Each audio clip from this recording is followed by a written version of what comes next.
Holy Father, in this 10th chapter of Daniel, we have events happening in the life of your people that were going to be very scary and very intimidating. And you comfort the prophet and your people by sending your word. Do that for us too. We need you now as well as ever. And we simply ask this humbly in the name of Jesus our Savior. Amen. I know that there are going to be people who are listening or watching this online, and there might be some in the room with us right now, who are going to be wondering about one major question in this chapter, and that is, who is this man talking to Daniel? Is this an angel? Is this an archangel? Is this the second person of the Trinity, the one we sometimes refer to as the pre-incarnate Christ? I'm going to talk about that, but not while we're reviewing the chapter. I want to talk about it after we've read the chapter and as we're reading the chapter so that we glean from the chapter. I just want to say that I'm going to call him the angel. And that's just how we're going to handle this, okay? Because what I don't want is for every verse like us to wonder, that sounds like Jesus too. And so let's just table all of that for now. We'll come back to it in a little chart I have at the end. But let's just read the chapter as the chapter, assuming it's an angel. Fair enough? I'm also going to ask you to remember a couple of numbers and other details along the way. I'll help you. Okay, it's not like it's a test or something, or a test of anybody's character except my own. So, Daniel 10, Daniel's vision of a messenger. Does that look right? Yep. In the 3rd year of Cyrus, king of Persia, a message was revealed to Daniel whose name was Belteshazzar. Now the message was true. It was about a great war. He understood the message, and understanding came to him through the vision. Do you remember which translation we're using, by the way? The EHV, yeah, we're not using the NIV, we're probably maybe more familiar with, but the Evangelical Heritage Version. And there are going to be a couple things where I'm going to probably say both, so we just keep on track with where things are going here. But here, Daniel mentions what year it is. The 3rd year of Cyrus is 537 BC. And about 30 some years before this, Ezekiel had a vision of the temple, which is the last 7 or 8 chapters of Ezekiel. It was 570 something BC, so about 30 or 35 years before. And I want to mention that because a lot of things Ezekiel says about the messenger who gave him that are going to be reflected here in what we're going to see. So very similar language at a similar time, roughly the same generation. These guys were contemporaries. And Daniel refers to himself as Belteshazzar. Who named him Belteshazzar? Not his mother. Nebuchadnezzar. So we're no longer in the Babylonian period. We're in the Persian period that came after that. But Daniel says, remember, my name is Belteshazzar. He's remembering, I wonder if fondly, I knew Nebuchadnezzar the Great. And after all this time, nothing can take away my friendship with the great king and the name he gave me. And I knew his sons and the mess, but it's all gone now. In fact, from Daniel's perspective, now we've moved from the golden head to the silver torso kingdom. But Daniel's remembering that his name, and Belteshazzar means something like, I have it written down because I've forgotten. Bel or God, protect his life. So that's his name. And also it smacks of the unity of the book. The same author wrote all of the book of Daniel. Daniel's remembering his name and mentioning his name and so forth. So, okay, let's just go to verse 2. Oh, no. Before we get to the verse 2, it was about a great war. And so I'm tempted to say, wars not make one great, but that's my best Yoda. Maybe my best Yoda ever. Sorry, Empire Strikes Back was on last Sunday. What great war could this have been? Well, some of you, 4 of us, I think, are old enough to remember Green Acres, right? You remember Green Acres? Okay, all right. Mr. and Mrs. Douglas had a weird farm in this old 60s TV show about a guy who leaves New York City to go to the country and have a farm. And one of the weird things was their bedroom door. Their bedroom was open to the outside world with a sliding door, the kind of sliding door you'd find maybe on a barn or a shed. And the other thing is that it didn't have a stopper, so when you'd open it, it would fall over. And there would just be a hole in the wall to the outside world. And that happens here in this chapter of Daniel. So the angel throws back that weird sliding door, and we see things you're not supposed to see about the unseen world of angels and demons and the spiritual warfare that goes on and who they're fighting against and what the demons are, where they are. Are they chaotic, or do they have assignments? Is there strategy in the unseen world? And do God's angels just go willy-nilly zipping around, playing harps and shooting arrows at people? No, that's Cupid. But or do they have assignments, and that they're given to go and fight here and fight there, and in formation, and it's unseen stuff, and it's stuff that in our chapter is going to make Daniel sick. And seriously so sick, he falls back to poetry. And it's the kind of stuff where if God was going to say, shall I tear open the sky and show you the unseen warfare going on, all about you and your sinfulness? And most of us would say, I don't want to even know, Lord. Please don't show me that. And yet it does go on. And just for a moment, this happens. So, back to our phrase, it was about a great war in the 4th line in the projection there. Is it that great war, or is it another great war? And I'm going to propose that maybe Daniel is talking about the great war that the angel, who hasn't shown up yet, actually came to talk about, which is the next chapter, chapter 11. And it's about the conquests of Alexander the Great. That's kind of what we're really talking about here.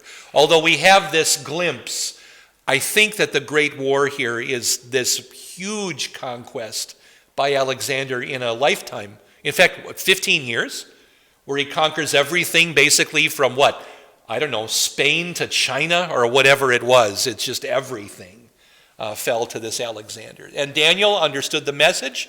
Understanding came to him through the vision, and let's go on. Unless there's a question. Okay. 2 and 3. In those days, I, Daniel, was mourning for 3 whole weeks. Little math. How many days is 3 whole weeks? 21 days. Is he right? 21 days. 21 days. Very good.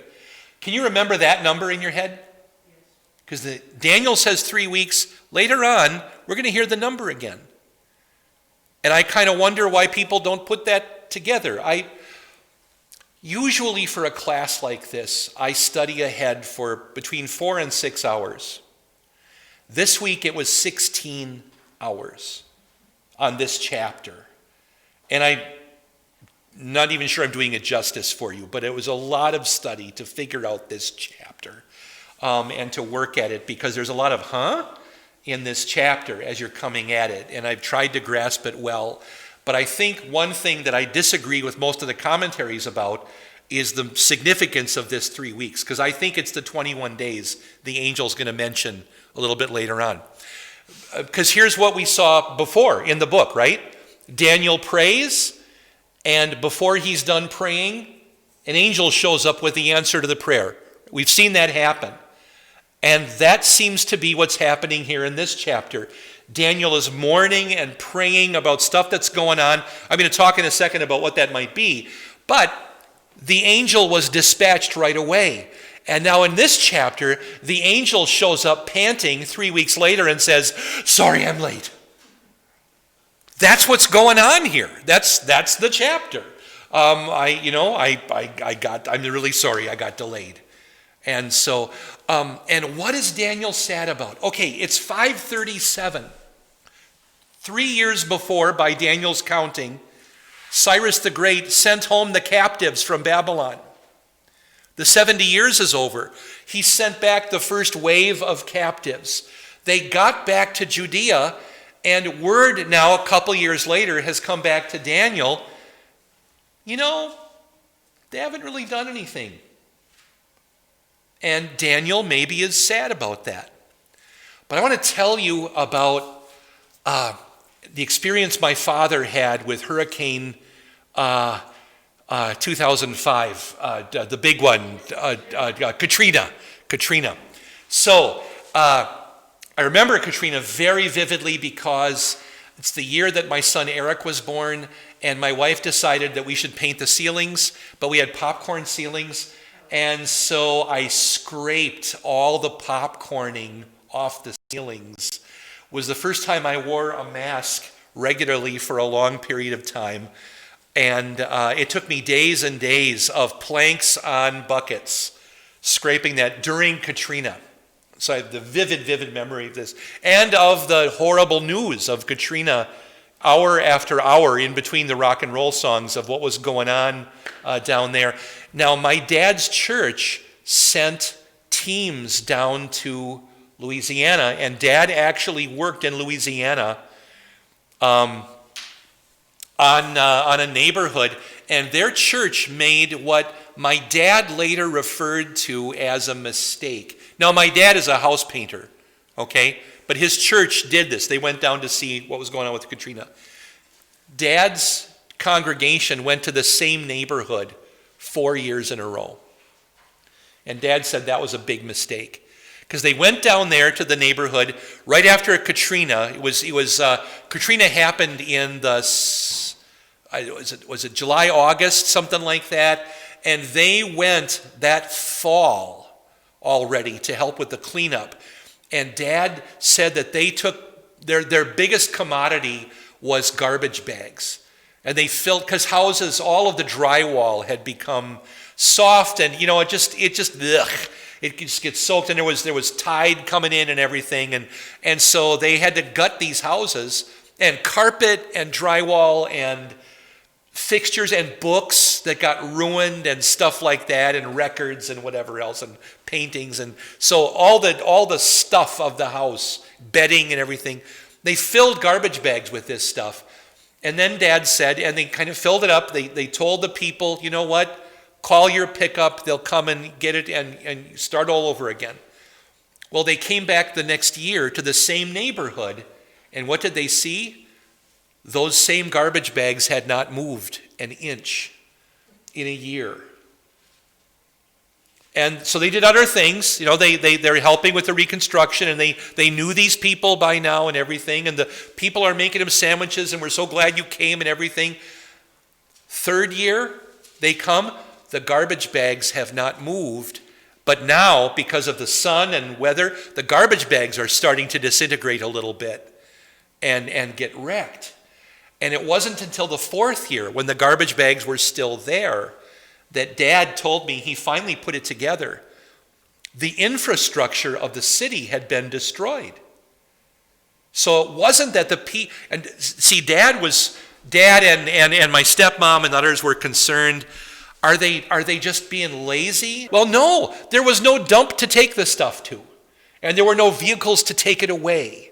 It was just, you can clean it up, but where does it go? That was the problem. That it just was no landfill anymore. It was a swamp. So let's move back from that 21st century problem where we have all kinds of technology and we've invented the pickup truck and things like that. Now let's go back to 5th century BC Israel, and they have a ruined city with marble ruins everywhere. And what are those 5,000 people going to do with the ruins, the marble ruins of a temple? What are they going to do with it?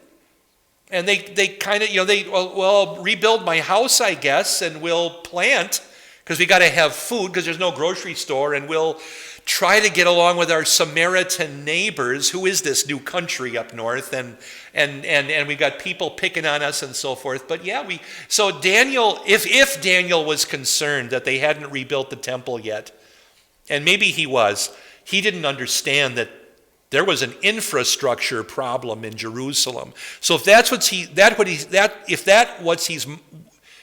what he's mourning about and grieving about, there were more difficulties coming, because there were enemies of Israel. We learn in the book of Ezra who were going to politically attack Israel over trying to rebuild and so forth. So that was a problem as well. So Daniel mourning for 3 weeks, 21 days, and says, I ate no expensive food, no meat or wine entered my mouth. I did not anoint myself at all until the completion or the end of the 3 weeks, or until the whole 3 weeks had come and gone. So something happens to end the time. I don't know that he chose 3 weeks on purpose. I think that's how long it took for the answer to come. By the way, anoint myself, what does that mean? Well, Israel is a hot, dry place. And just think of yourself right now, washing your hands umpteen times a day, using hand sanitizer, and what happens? I get home and my hands are bleeding here by my pinkies especially. And so what do?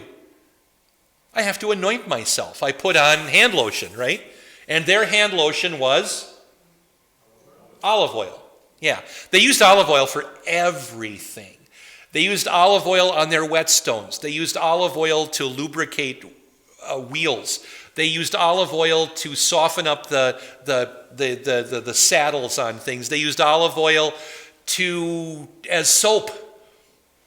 You put olive oil and dirt on yourself and scrape it off and rinse, and that's your soap.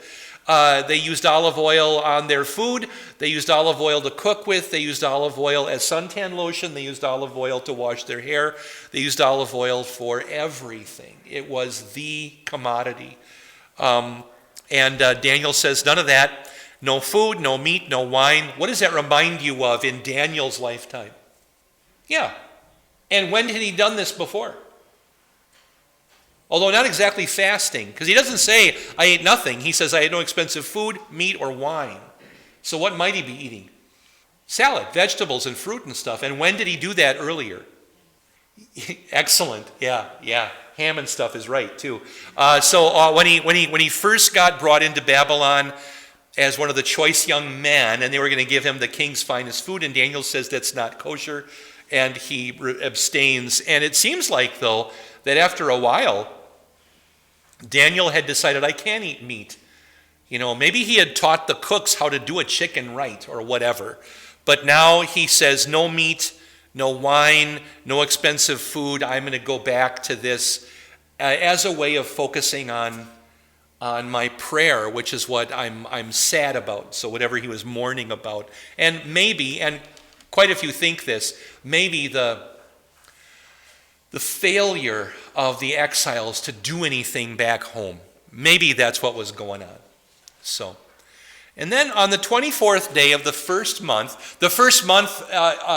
here I think would be the sacred month, which would be Nisan, the beginning of the sacred year. This happens in April. Or March or April. So this is when Passover happens. Passover would be the 14th of Nisan, and this is the 24th, so 10 days later. No significance to that date, except that happens to be when Daniel was praying in this instance. So on the 24th of the first month, I was beside the great river, that is the Tigris. So normally in the Bible, the great river is one of two, and it's not this one. Usually the great river is the Egyptian great river, the Nile, or it's the Babylonian great river, which is the Euphrates. In your mental picture of the Tigris and Euphrates, which should look like this is, from your perspective, the Euphrates, the gentle one. That's what Euphrat, good frat, means. the gentle one. This one, which is the fierce one, is the Tigris. And a Tigris is kind of fierce, right? So between them is Mesopotamia, the land between the rivers, and they kind of look like this. And they come together here at my chest at Kuwait, and then go down to the Gulf of Aqaba and downwards and so forth. And this is where the Iraq War happened and so forth. But Daniel was no longer over here at my elbow in Babylon. He was here on this elbow at either where Jonah had gone, which was Nineveh, or a little bit south of that to Ashur, one of those old capitals. There's a famous comedy line, what's the capital of Assyria? And the answer is, when in Assyria's history do you mean? Because it was Nineveh and it was Ashur. So it was those two cities. You're the only one who got that joke, Jeff? But thank you. Daniel probably there at what I'm going to call the winter palace of the Persian king. So at one of those two cities, and probably Nineveh, but I don't know for sure. So Daniel's there, and by the way, he's with other guys. They aren't in these verses yet, but we're going to hear about them very shortly. But he's there with a bunch of guys, and why would you be there out at the river with a bunch of guys? Well, he could have been teaching a class, could have been fishing, could have been getting the morning water, could have been, who knows? They could have, right outside this window every morning goes a whole flock of nuns on their morning constitutional. So you never, whatever he was doing, but that's where he was. I looked up, and there right in front of me, I saw a man dressed in linen. Around his waist, he was wearing a belt made from gold of Uphaz, or very good gold, or however the NIV puts it. Choice gold, precious gold, fine gold. Oh, that's a senator from Wisconsin also. All right.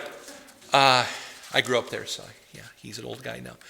So linen would be not just ordinary fabric, but fabric made very nicely.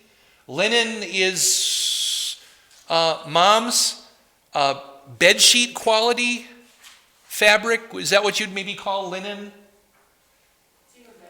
Even better than bedsheet quality? Okay, all right. And probably dyed or at least bleached.